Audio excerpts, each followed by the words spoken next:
So ito, kinakabit ko na yung kanyang tab. So higpitan ko na yung kanyang tornilyo.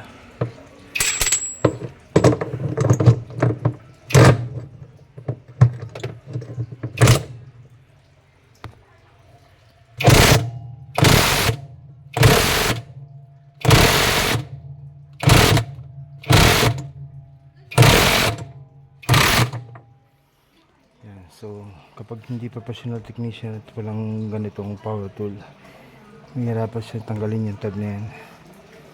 So kailangan ng power tool. Investment yan para sa magandang trabaho.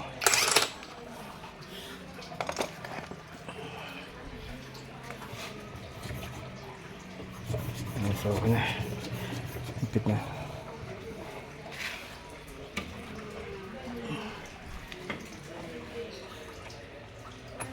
So kailangan yung washer na yan para hindi ito masyadong bumaba.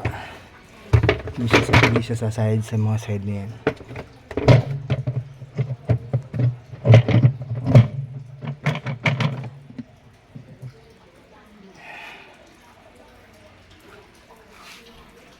So kakabit ko lang yung tornilyo doon, and then ito sasara ko na. So okay na. Ang problem ng washing machine na to, nag-error siya ng PE, Papa Elephant PE. So hindi siya nagwa-wash, hindi siya nag-spin dry kasi lumalabas ka agad yung error code na yan. So yun, nagawa ko kaagad dyan.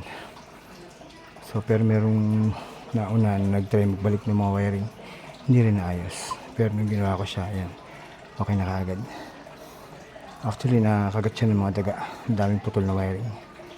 Yan, and then yan, kasama yung usapan namin ni ma'am ng cleaning. Syempre extra bayad dyan kasi mabaho na rin yung loob niya. May mga ihi ng daga, baho, tsaka matae. Yun, okay na. Ginamitan ko siya ng aking power spray. Okay na, sara ko nito.